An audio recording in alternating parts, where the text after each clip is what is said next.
Hey everyone, welcome back to our most updated and recent Virtual Towers lesson. Today we're going to branch off where we left off yesterday with the sum and difference formulas for angles, and we're going to talk about the double angle formulas for our trig work. All right. As we saw on the Regents formula sheet yesterday, there are many different formulas, and today's focus is going to be on these guys, the double angle formulas. How do we know that we have a double angle? Well, if you guys take a look at each of the formula pieces, you will notice that the angle, which is represented by A, has a leading coefficient of 2 in front of it, thus double the angle. It is these notations that you will see within your question, which will help you decide, are you going to use sine of the double angle, cosine of the double angle, or tangent of the double angle formulas, and we're going to apply the formulas exactly like yesterday. Pick out the formula, plug in what you know, find what you don't know, and then bang everything into the calculator for your final answer. All right. So let's take a look at one or two examples, and then you guys can try a whole bunch on your own. All right. Here's our first one. We are looking at theta, which is an acute angle, thus telling us we are in quadrant 1.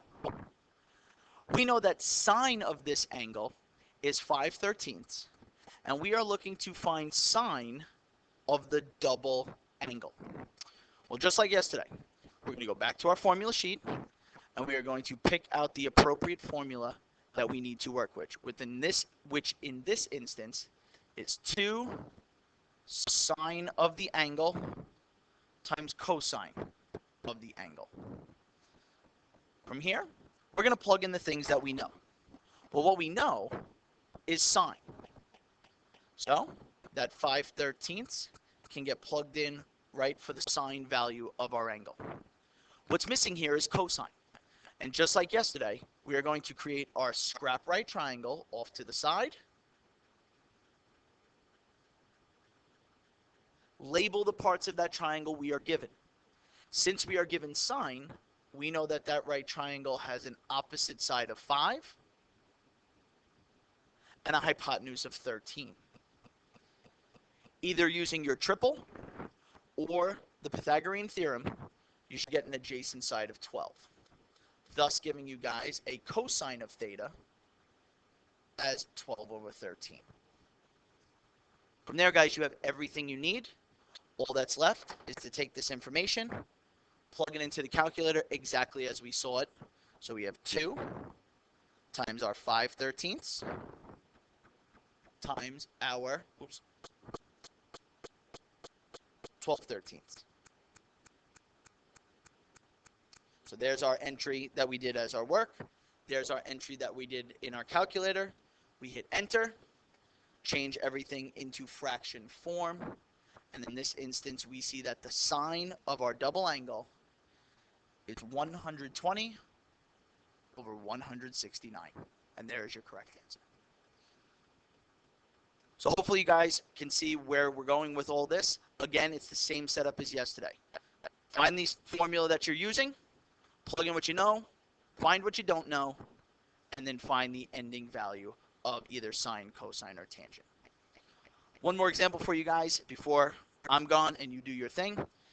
In this case, in number 2, we are looking at cosine of the double angle. And the reason I want to take a second with cosine is because it is unique in that there are 3 different formulas for the cosine of the double angle. So the question becomes, which one is correct? Well, in all honesty, each of them can be used, but there's always one that's easiest based upon the information we're given. If we go back to our question, what we will notice is that we are given, in this example, sine of our angle. Well, if we go back to our double angle formulas, there is one formula that specifically uses sine only. Since we were given sine only, we should use the formula that has sine only, which in this instance is 1 minus 2 times the sine squared of our angle. Since we know what sine is, we can take its value, plug it in like so, and then the rest goes to the calculator. Here, we have 1 minus 2 times 1/3 squared. Again, we want our answer in fraction form.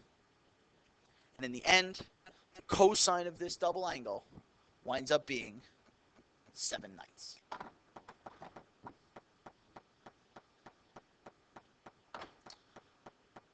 So hopefully with that, guys, you get the idea of how the double angle formula works. Again, it works almost identically as it did the sum and difference formulas. We're going to find the formula that we need to use. We will recognize it as a double angle because of the coefficient in front of the angle. Not in front of the function, but in front of the angle. You're going to write the formula down, plug in the things you know, find the things you don't know, and then let the calculator do the rest. For the remainder of the period, you guys can work on the remaining examples and get ahead on your homework. If you have any questions, we'll go over this as soon as I come back, and I'll talk. Hopefully, you guys do well with this for the rest of the day.